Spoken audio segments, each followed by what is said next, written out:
ಓಂ ನಮೋ ಭಗವತೆ ವಾಸುದೇವಾಯ ಓಂ ನಮೋ ಭಗವತೆ ವಾಸುದೇವಾಯ ಓಂ ನಮೋ ಭಗವತೆ ವಾಸುದೇವಾಯ ನಾರಾಯಣೋ ನಮಸ್ಕೃತ್ಯಂ ನರಂ ಚೈವ ನರೋತ್ತಮಂ ದೇವೀಂ ಸರಸ್ವತೀಂ ವ್ಯಾಸಂ ತತೋ ಜಯವುತಿರ್ ನಷ್ಟಪ್ರಾಯಶ ಭದ್ರೇಷು ನಿತ್ಯಂ ಭಾಗವತ ಸೇವೆಯ ಭಗವತಿ ಉತ್ತಮ ಶ್ಲೋಕೆ ಭಕ್ತಿರ್ಭಯತಿನ ಶುಭಂ ಕರೋತಿ ವಾಚಾಲಂ ಭಂಗುಂ ಲಂಘಾಯತೆ ಹಿರಿಂ ಯತ್ಕೃಪಾದಮಹಂ ವಂದೇ ಶ್ರೀಗುರು ದೀನತಾರಿಣಂ ಪರಮಾನಂದಮಾಧವಂ ಶ್ರೀ ಚೈತನ್ಯೇಶ್ವರಂ ಓಂ ಅಜ್ಞಾನತಿಮಿರಂಧಸ್ಯ ಜ್ಞಾನಾಗಣಸಲಾಕ್ಯ ಚಕ್ಷುನ್ಮಿಲಿತಂ ಯೇನ ತಸ್ಮೈ ಶ್ರೀ ಗುರುವೇ ನಮಃ ನಮ ಓಂ ವಿಷ್ಣುಪದಾಯ ಕೃಷ್ಣಂ ಪ್ರಸ್ತಾಯ ಬದಲು ಶ್ರೀಮತಿ ಜಯಪತಾಕ ಸ್ವಾಮಿ ಇದು ನಾಮನೆ ನಮೋ ಆಚಾರ್ಯಪದ ನಿತ್ಯರ್ಪನೆಗರ್ಗೋತ್ತಮ ತಾಯ ನಗರ ಗ್ರಾಮಧಾರೆ ನಮೋ ವಿಷ್ಣುಪದಾಯ ಕೃಷ್ಣಂ ಪ್ರಸ್ತಾಯ ಬದಲು ಶ್ರೀಮತಿ ಭಕ್ತಿ ವೇದಾಂತ ಸ್ವಾಮಿ ಇದು ನಾಮನೆ ನಮಸ್ತೆ ಸರಸ್ವತಿ ದೇವಿ ಗೌರವಾಣಿ ಪ್ರಚಾರಿ ನಿರ್ವಿಶೇಷ ಶೂನ್ಯವಾದಿ ಭಾಷಾತೆ ದೇಶಧಾರಣಿ ಜಯ ಶ್ರೀ ಕೃಷ್ಣ ಚೈತನ್ಯ ಪ್ರಭು ನಿತ್ಯಾನಂದ ಶ್ರೀ ಅದ್ವೈತ ಕಥಾತರ ಶ್ರೀವಾಸದಿ ಗೌರ ಭಕ್ತವೃಂದ ಹರೇ ಕೃಷ್ಣ ಕೃಷ್ಣ ಕೃಷ್ಣ ಹರೇ ಹರೇ ಹರೇ ರಾಮ ರಾಮ ರಾಮ ಹರೇ ಹರೇ ಹರೇ ಕೃಷ್ಣ ಶ್ರೀಮದ್ Bhagavatam 9th canto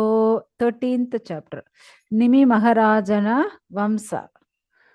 okay, so ನಾವು ಬಂದು ಲಾಸ್ಟ್ ಕ್ಲಾಸ್ ಏನ್ ನೋಡಿದೀವಿ, ಶ್ರೀರಾಮಚಂದ್ರ ಮೂರ್ತಿ ಅವರು ಸಹೋದರರುಗಳು ಮತ್ತೆ ಸಹೋದರರು ಮಕ್ಕಳು ಎಲ್ಲರ ಬಗ್ಗೆ ನಾವು ನೋಡಿದ್ವಿ. ಸೊ ನೀವು ನೋಡಿದರೆ ಶ್ರೀರಾಮಚಂದ್ರ ಮತ್ತೆ ಸೀತಾ ದೇವಿಗೆ ಲವ ಕುಶನ್ ಇಬ್ಬರು ಹುಟ್ಟಿದ್ದಾರೆ. ಸೊ ನಾವು ಲಾಸ್ಟ್ ಬಂದು ಕುಶನ ವಂಶ ನೋಡಿದ್ವಿ. ಆಕ್ಚುಲಿ ಕುಶ ಬಂದು ಕುಶಸ್ಥಲಿನೇ ರಾಜ್ಯ ಪರಿಪಾಲನೆ ಮಾಡ್ತಾ ಇದ್ರು. ಲವ ಬಂದು ಶ್ರಾವಸ್ತಿನೇ ರಾಜ್ಯ ಪರಿಪಾಲನೆ ಮಾಡ್ತಾ ಇದ್ರು.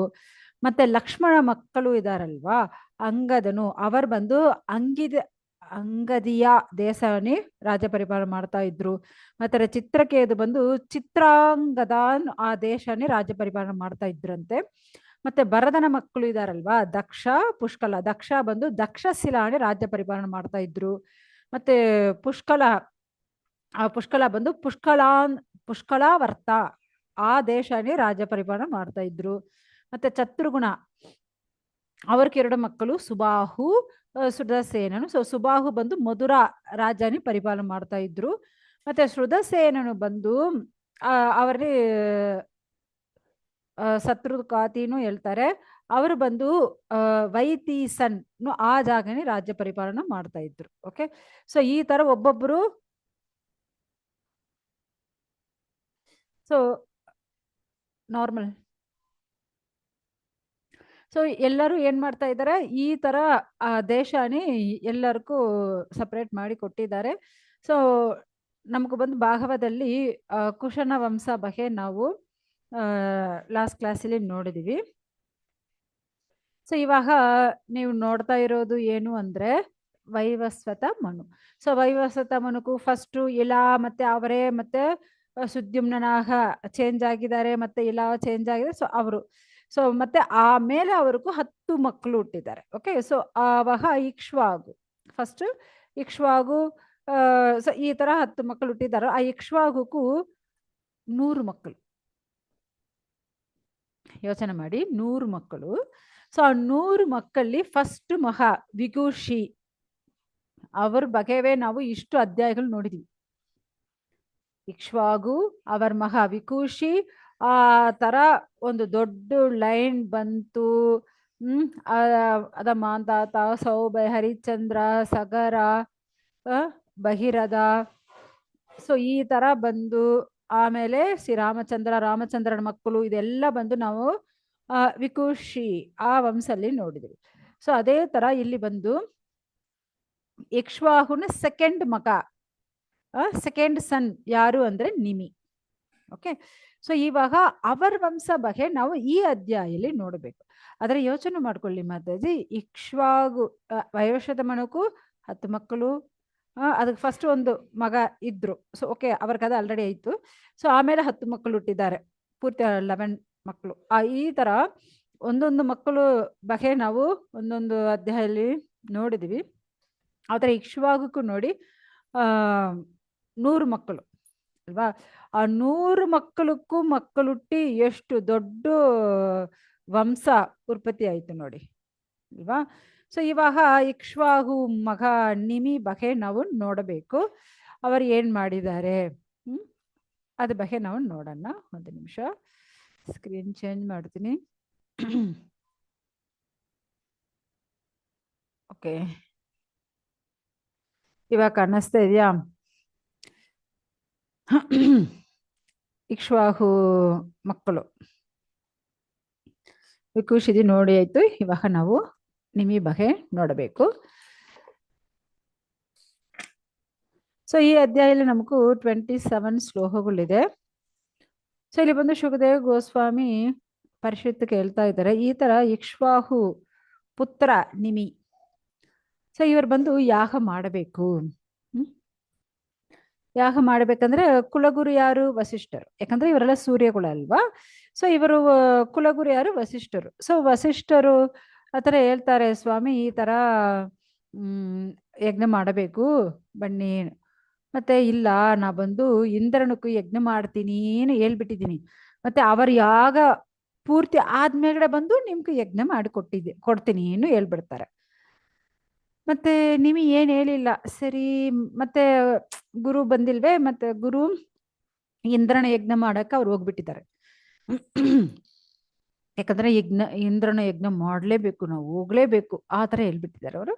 ಅದಕ್ಕೆ ನಿಮಿ ಮಹಾರಾಜು ಏನ್ ಹೇಳಿಲ್ಲ, ಅವರು ಸುಮ್ನೆ ಎದ್ಬಿಟ್ಟಿದ್ದಾರೆ. ವಸಿಷ್ಠರು ಹೋಗ್ಬಿಟ್ಟಿದ್ದಾರೆ ಇಂದ್ರನ ಯಾಗ ಮಾಡಕ್ಕೆ. ಅಲ್ಲಿ ಸ್ಟಾರ್ಟ್ ಆಯ್ತು, ಯಜ್ಞ ನಡೀತಾ ಇದೆ. ಎಷ್ಟೋ ದಿನಗಳು, ಎಷ್ಟೋ ವರ್ಷಗಳು ಆಗ್ತಾ ಇದೆ. ಮತ್ತೆ ನಿಮಿ ರಾಜ, ಓಕೆ ನಾವು ಬಂದು ಈ ಭೌತಿಕ ಲೋಕಲ್ಲಿ ಯಾವಾಗ ಬಿಟ್ಟು ಹೋಗ್ತೀವೋ ನಮ್ಗೆ ಗೊತ್ತಿಲ್ಲ. ಮತ್ತೆ ನಾವು ಯಾಗ ಮಾಡಬೇಕು ಇಚ್ಛೆ ತಗೊಂಡಿದೀನಿ. ಬಟ್ ವಸಿಷ್ಠರು ಎಷ್ಟೋ ವರ್ಷಗಳಾಯ್ತು ಅವರು ಅಲ್ಲೇ ಯಜ್ಞ ಮಾಡ್ತಾ ಇದ್ದಾರೆ, ಇಲ್ಲಿ ಬಂದೇ ಇಲ್ಲ.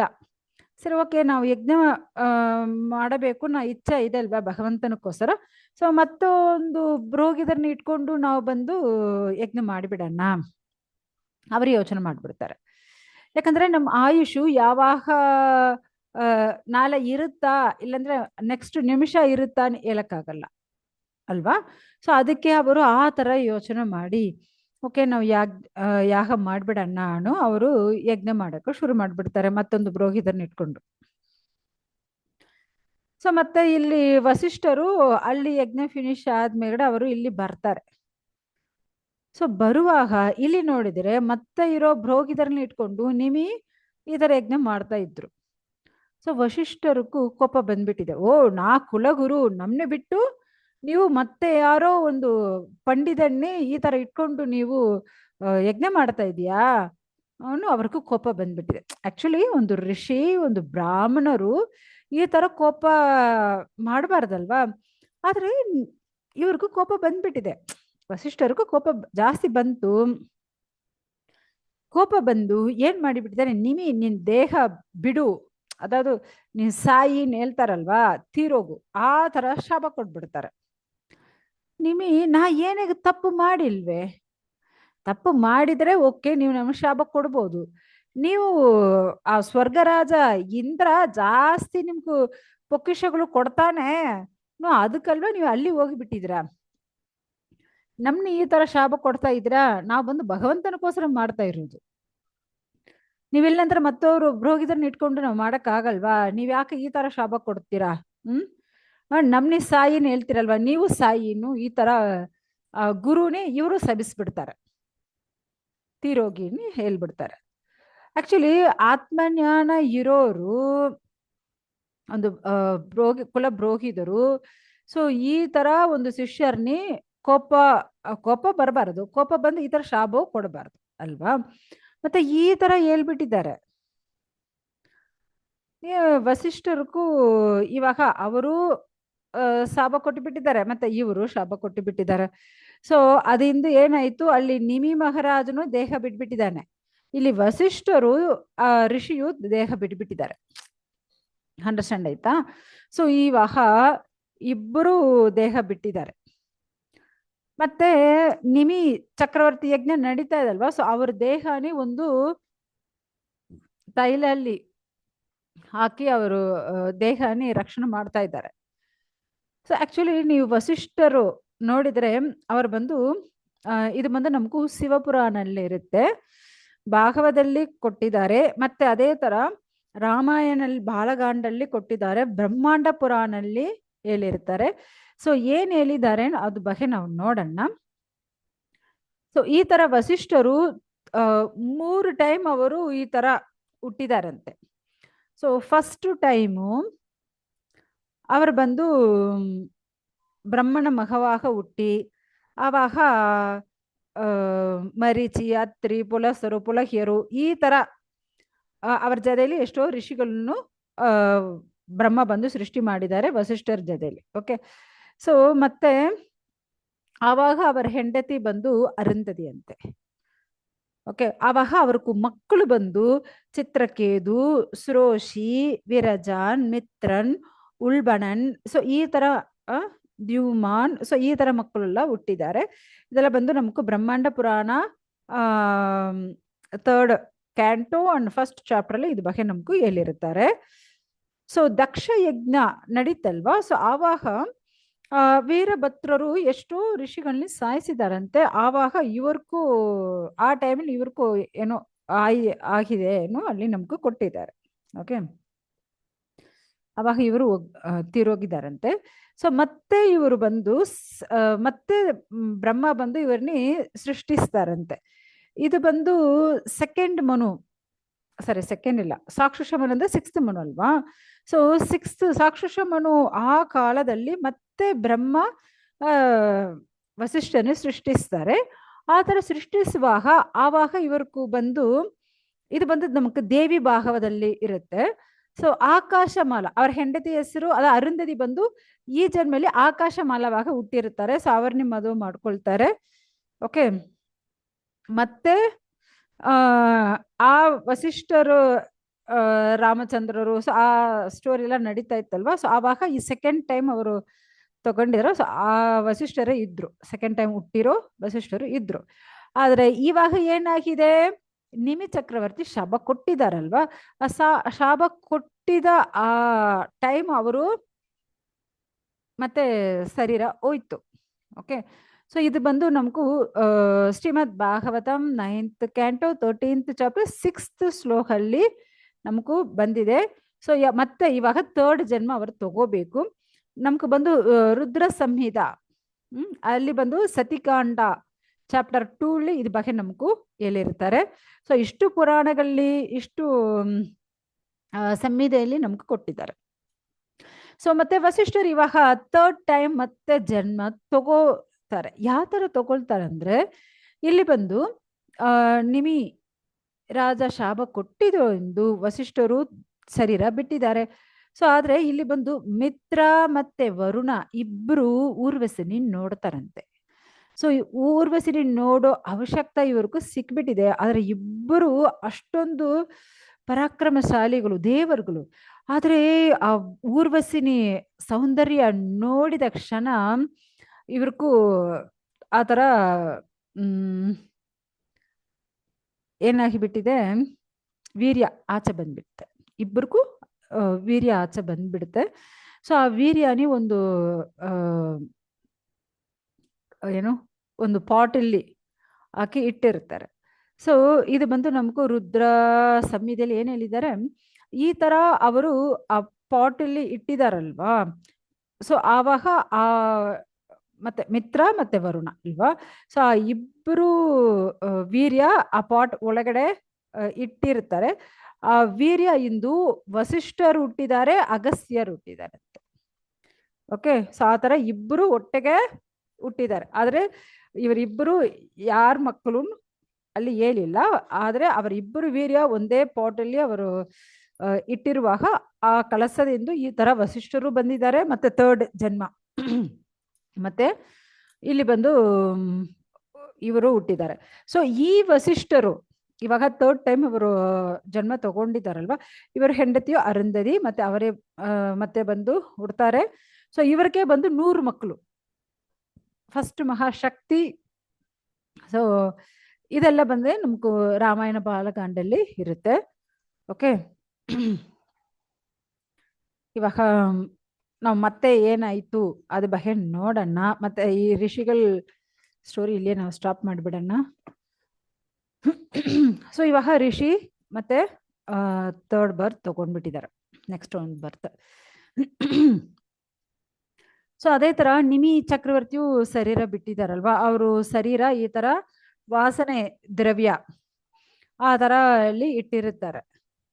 ಸೊ ಅಲ್ಲಿ ಬಂದು ಸತ್ಯಾಗ್ರಹ ನಡೀತಾ ಇದೆ. ಸೊ ಈ ಥರ ಋಷಿಗಳು ಬ್ರಾಹ್ಮಣರುಗಳು ಸೇರಿ ಈ ಥರ ಆ ಯಜ್ಞ ಪೂರ್ತಿ ಆಯಿತು. ದೇವರುಗಳೆಲ್ಲ ಬರ್ತಾರೆ. ಸೊ ಆ ಯಜ್ಞ ತೃಪ್ತಿಯಾಗಿ ದೇವರುಗಳೆಲ್ಲ ಬಂದಿರುವಾಗ ಅವರ ಹತ್ರ ಆ ಈ ಥರ ನಿಮಿರಾಜನ ಶರೀರ ಈ ಥರ ಬಿದ್ಬಿಟ್ಟಿದೆ. ವಸಿಷ್ಠ ಈ ಥರ ಶಾಪ ಕೊಟ್ಟು ಬಿಟ್ಟಿದ್ದಾರೆ. ಸೊ ಅವರಿಗೂ ಪ್ರಾಣ ಕೊಡಿ ದಯವಿಟ್ಟು. ಯಾಕಂದ್ರೆ ಈ ಯಜ್ಞ ಮಾಡಿದೆ ಅವರು, ಮತ್ತೆ ಅವರೇ ತೀರು ಹೋಗ್ಬಿಟ್ಟಿದ್ದಾರೆ. ಮತ್ತೆ ಅವ್ರಿಗೂ ಶರೀರ ಇಲ್ಲಿ ನಾವು ಸೇಫ್ ಮಾಡಿ ಇಟ್ಟಿದ್ದೀನಿ. ಪ್ಲೀಸ್ ಅವ್ರದ್ದು ಪ್ರಾಣ ಕೊಡೋನು ಇವರೆಲ್ಲ ದೇವರುಗಳ ಹತ್ರ ಕೇಳ್ತಾರೆ ಎಲ್ಲ ಋಷಿಗಳು. ಆವಾಗ ನಿಮಿ ಚಕ್ರವರ್ತಿ ಅವ್ರಿಗೆ ಬಂದು ಶರೀರ ಇಲ್ಲ, ಆದ್ರೆ ಅರೂಪವಾಗ ಇರ್ತಾರೆ ಅಲ್ಲಿ.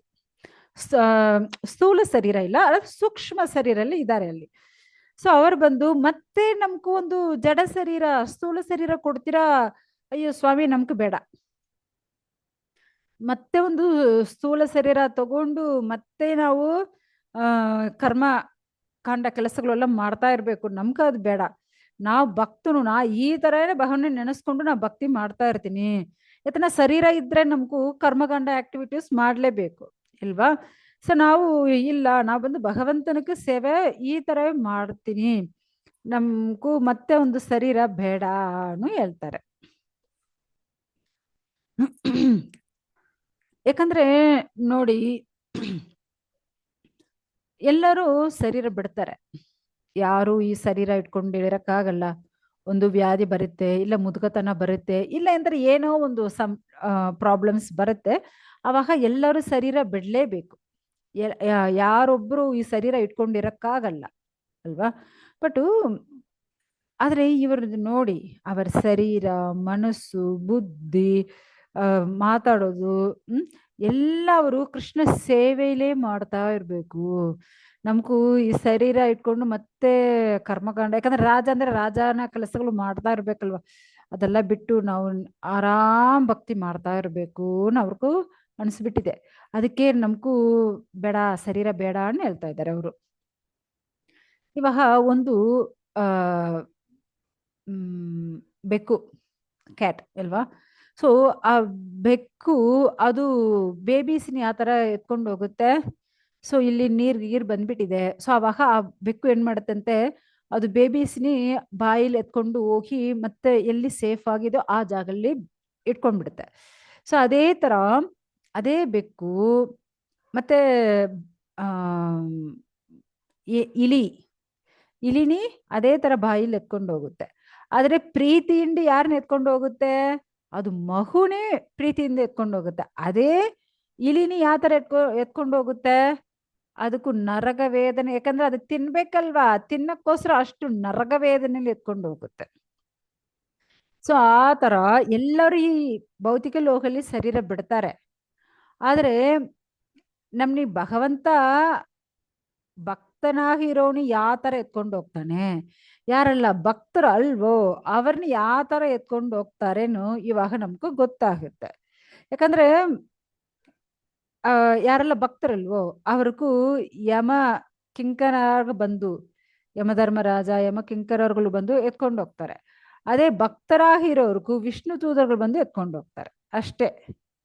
ಸೊ ಆ ತರ ಎತ್ಕೊಂಡು ಹೋಗೋರೇ ಎಲ್ಲರೂ. ಆದ್ರೆ ಯಾರು ಎತ್ಕೊಂಡು ಹೋಗ್ತಾರೆ ಅದು ಇಟ್ಸ್ ವೆರಿ ಇಂಪಾರ್ಟೆಂಟ್ ಅಲ್ವಾ? ಸೊ ಅದಕ್ಕೆ ನಾವು ಬಂದು ಭಗವಂತನ ಭಕ್ತರಾಗಿ ಇರ್ಬೇಕು. ಇಲ್ಲಿ ಬಂದು ಅವ್ರು ಹೇಳ್ತಾ ಇದ್ದಾರೆ, ಅಯ್ಯೋ ಮತ್ತೆ ಈ ಭೌತಿಕ ಲೋಕಲ್ಲಿ ನಾವು ಹುಟ್ಬೇಕಾ? ಬೇಡ ಬೇಡ. ಮತ್ತೆ ನಾವು ಯಾಕಂದ್ರೆ ಈ ಪ್ರಪಂಚವೇ ದುಃಖಾಲಯ.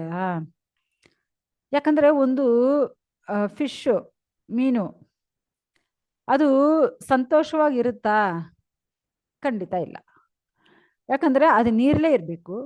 ಆ ನೀರಲ್ಲಿ ಇರೋ ದೊಡ್ಡ ಫಿಶು ಇದನ್ನ ತಿನ್ನುತ್ತೇನೆ, ಇದಕ್ಕೂ ಭಯ ಇರುತ್ತೆ ಅಲ್ವಾ? ಸೊ ಅದು ನೀರುಗಳ ಒಳಗಡೆ ಇರುವಾಗೂ ಅದಕ್ಕೂ ಭಯವೇ. ಮತ್ತೆ ಮನುಷ್ಯರು ಎತ್ಕೊಂಡ್ಬಿಡ್ತಾರೋ, ಇಲ್ಲ ಮತ್ತೊಂದು ದೊಡ್ಡ ಫಿಶ್ ನಮ್ನೆ ತಿನ್ಬಿಡುತ್ತೋ. ಸೊ ಈ ತರ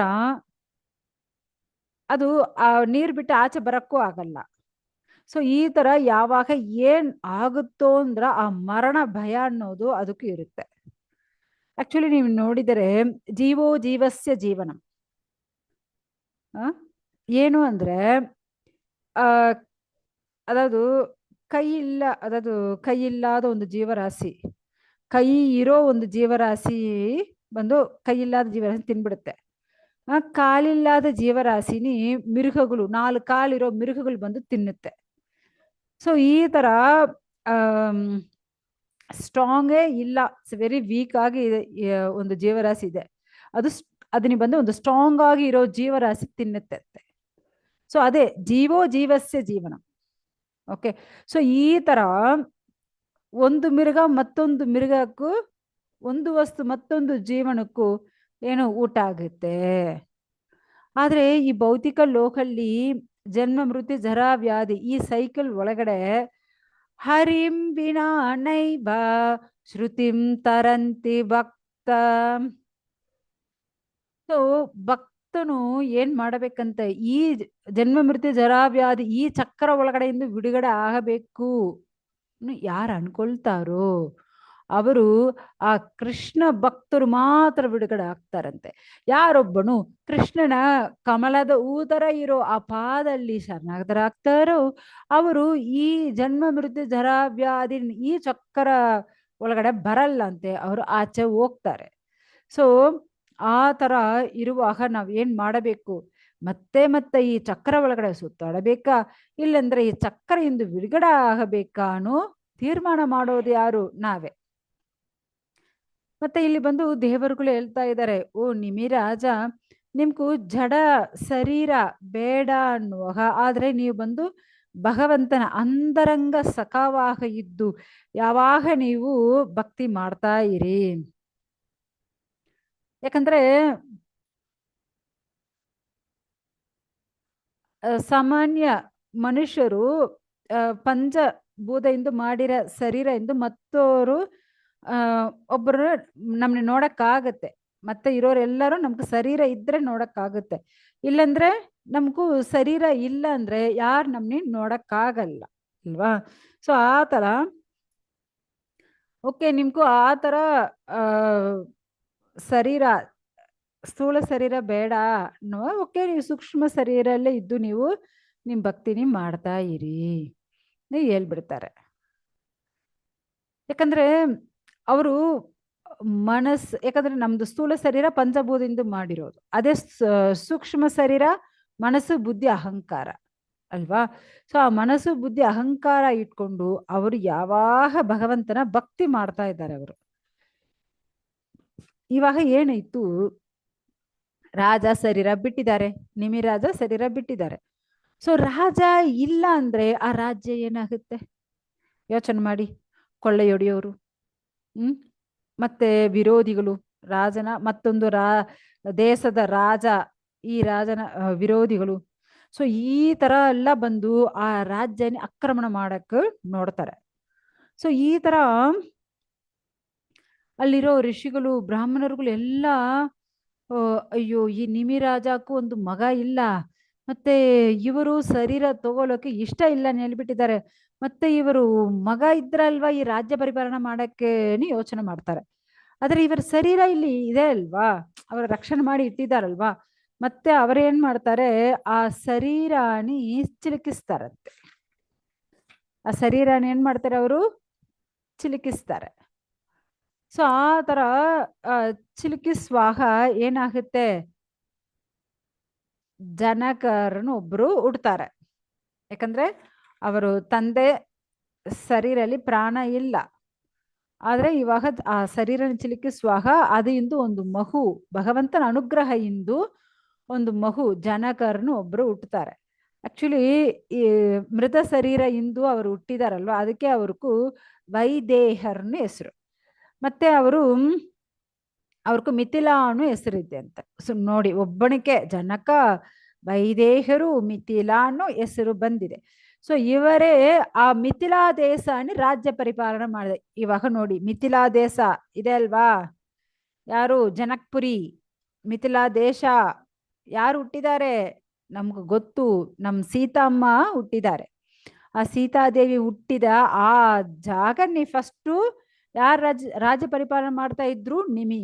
ಸೊ ಆವಾಗ ಅವರು ಹೋದ್ಮೇಲ್ಗಡೆ ಇವಾಗ ಅವರು ಈ ಮಿಥಿಲಾ ವೈದೇಹರು ರಾಜ್ಯ ಪರಿಪಾಲನೆ ಮಾಡ್ತಾ ಇದ್ದಾರೆ. ಸೊ ಮತ್ತೆ ಈ ಮಿಥಿಲಾಕ್ಕೂ ಉತಾವಸುನು ಒಂದು ಮಹಾ ಹುಟ್ಟಿದಾನಂತೆ. ಉತಾವಸುಕು ನಂದವರ್ತನ ಅನ್ನು ಒಬ್ಬರು ಹುಟ್ಟಿದ್ದಾರೆ. ಸೊ ಅವರಿಗೂ ಮಹಾ ಬಂದು ಸುಕೇತು, ಮತ್ತೆ ಸುಕೇತು ಮಹಾ ದೇವರಾತ, ಮತ್ತೆ ದೇವರಾತನ ಮಹಾ ಬೃಹತ್ರಥ, ಮತ್ತೆ ಬೃಹತ್ರಥ ಮಹಾವೀರ್ಯ, ಮಹಾವೀರ್ಯ ನಮಃ ಸುತೃತಿ ನಮಃ ದೃಷ್ಟಕೇತು, ದೃಷ್ಟಕೇತು ನಮಃ ಹರ್ಯಶ್ವ ನಮಃ ಮರು ನಮಃ ಪ್ರತೀಪಕ ನಮಹು ಮಗ ಬಂದು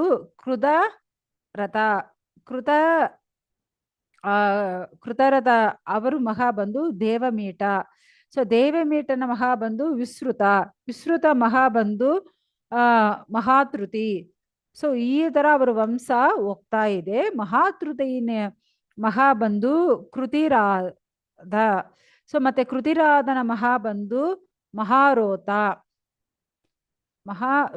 ಮಹಾರೋಮನು ಮಹಾ ಬಂದು ಸ್ವರ್ಣರೋಮನ ಮಹಾ ಬಂದು ಹಿರಸ್ವರೋಮನ ಮಹಾ ಬಂದು ಜನಕ. ಆಕ್ಚುಲಿ ಈ ಫ್ಯಾಮಿಲಿಲಿ ಬರೋರು ಎಲ್ಲರಿಗೂ ಆ ಜನಕ ಅನ್ನೋ ಹೆಸರು ಮಾತ್ರ ಬರುತ್ತೆ. It's a title name. ಕೆಲವ್ರಿಗೂ ಫ್ಯಾಮಿಲಿ ಟೈಟಲ್ ನೇಮ್ ಇದೆ ಅಲ್ವಾ. ಸೊ ಆ ಥರ ಜನಕ ಅನ್ನೋದು ಎಲ್ಲರಿಗೂ ಬರುತ್ತೆ. ಸೊ ಇಲ್ಲಿ ಬಂದು ಸೀರಧ್ವಜನ್. ಸೊ ಇವರೇ ಬಂದು ಸೀತಾನ ತಂದೆ. ಓಕೆ, ಇವರೇ ಆ ಜನಕರು. ಓಕೆ, ಎಲ್ಲಾ ರಾಜಕ್ಕೂ ಜನಕರನ್ನೇ ಹೆಸರು. ಇವರು ಬಂದು ನಿಜ ಹೆಸರು, ಇವ್ರಿಗಿಟ್ಟಿದ ಹೆಸರು ಬಂದು ಸೀರಧ್ವಜನ್. ಸೊ ಇವರು ಫಾರ್ಮಿಂಗ್ ಲ್ಯಾಂಡು ಉಳುವಾಗ ಆವಾಗ ಆ ಕಲಪೆ ಮುಟ್ಟಿ ಅವ್ರಿಗೆ ಬಂದು ಅಲ್ಲಿ ಸೀತಾದೇವಿ ಸಿಗ್ತಾರೆ. ಸೊ ಆ ಸೀತಾದೇವಿನ ಅವರು ದೊಡ್ಡೋಳು ಆದ್ಮೇಲ್ಗಡೆ ರಾಮಚಂದ್ರನ ಮದುವೆ ಮಾಡಿ ಕೊಡ್ತಾರೆ. ಸೊ ಈ ಸೀರಧ್ವಜರೇ ಜನಕ ಸೀರಧ್ವಜ. ಅವರ ಹೆಸರೇನು? ಜನಕ ಸೀರಧ್ವಜನ ಅವರ ಹೆಸರು. ಮತ್ತೆ ಸೀರಧ್ವಜನ ಮಗ ಬಂದು ಕುಶಧ್ವಜನ ಮಹಾ ಬಂದು ಧರ್ಮಧ್ವಜನಕ್ಕೆ ಬಂದು 2 ಮಕ್ಕಳಿದಾರಂತೆ. ಯಾರು? ಕೃತಧ್ವಜ, ಮಿತಧ್ವಜ. ಓಕೆ, ಸೊ ಈ ತರ 2 ಮಕ್ಕಳು.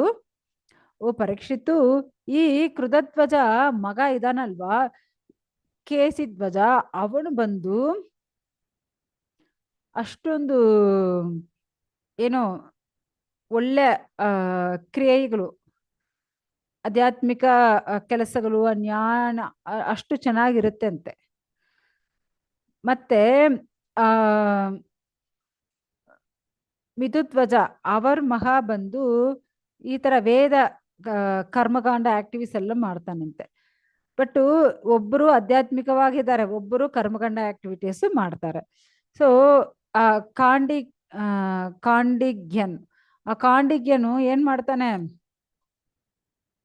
ಈ ಕೇಶಿಧ್ವಜ ನೋಡಿ ಅವನು ಭಯ ಪಟ್ಕೊಂಡು ಓಡೋಡ್ಬಿಡ್ತಾನಂತೆ.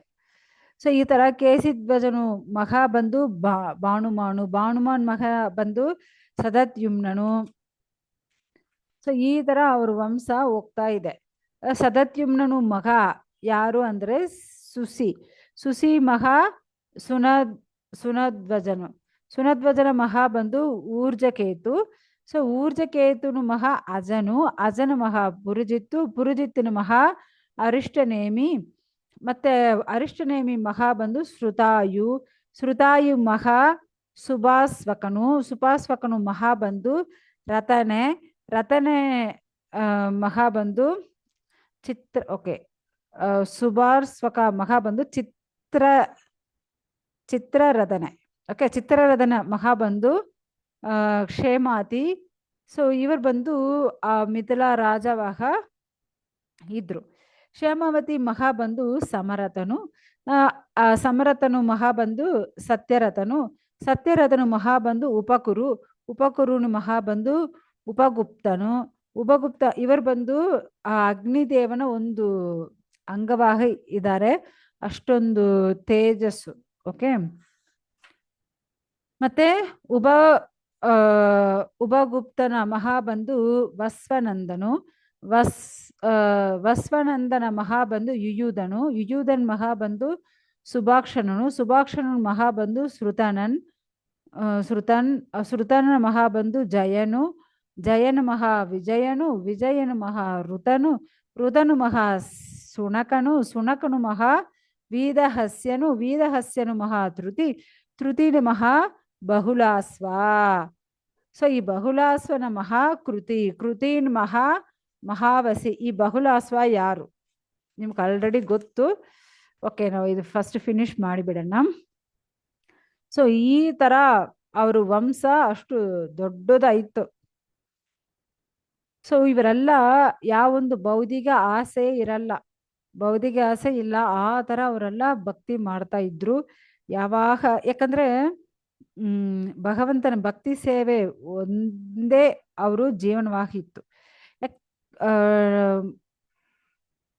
ಯಾಕಂದ್ರೆ ಈ ಭೌತಿಕ ಲೋಕದಲ್ಲಿ ಸುಖ ದುಃಖ ಲಾಭ ನಷ್ಟ ಈತ ಎಲ್ಲ ಎರಡುಗಳು ಇರುತ್ತೆ. ಆದ್ರೆ ಭಕ್ತರು ಏನಾಗ ಬರ್ಲಿ, ಆದ್ರೆ ನನ್ನ ಕರ್ತವ್ಯ ಬಿಡಲ್ಲ, ಏನಾಗ ನಮ್ಗೆ ಸಿಕ್ಕಲಿ, ಆದ್ರೆ ಭಗವಂತನ ಭಕ್ತಿಯೂ ನಾವು ಬಿಡಲ್ಲ. ಸೊ ಆ ತರ ಭಕ್ತಿ ಮಾಡ್ತಾ ಇರ್ತಾರೆ. ಆ ತರ ಈ ನಿಮಿ ಚಕ್ರವರ್ತಿ ವಂಶದಲ್ಲಿ ಎಲ್ಲರೂ ಅಷ್ಟೊಂದು ಶ್ರೇಷ್ಠ ಭಕ್ತರಾಗಿ ಇದ್ರು. ಸೊ ಇವಾಗ ನಮಗೂ ಈ 13 ಅಧ್ಯಾಯ ಕಂಪ್ಲೀಟ್ ಆಯ್ತು. ಈ ಅಧ್ಯಾಯಲ್ಲಿ ಏನಾದ್ರು ಪ್ರಶ್ನೆ ಇದ್ರೆ ಕೇಳ್ಬೋದು. ಓಕೆ. ಮತ್ತೆ ಆ ಬಹುಲಾಸ್ವ ಯಾರು ಆಲ್ರೆಡಿ ನಿಮ್ಗೆ ಗೊತ್ತು ಯಾರು. ಆ ಬಹುಲಾಸ್ವ ಬಗ್ಗೆ ನಾವು ಆಲ್ರೆಡಿ ಒಂದು ಜಾಗಲ್ಲಿ ನೋಡಿ ಅವ್ರ ಬಗ್ಗೆ ನಾವು ದೊಡ್ಡ ಸ್ಟೋರಿ ಎಲ್ಲ ನೋಡಿದ್ವಿ. ಓಕೆ, ಯಾರು ಬಹುಲಾಶ್ವ? ಇದೇ ಪ್ರಶ್ನೆ. ನೀವು ಪ್ರಶ್ನೆ ಕೇಳಿಲ್ಲ, ನಾನು ನಿಮ್ಗೂ ಪ್ರಶ್ನೆ ಕೇಳ್ತಾ ಇದ್ದೀನಿ. Who is ಬಹುಲಾಶ್ವ?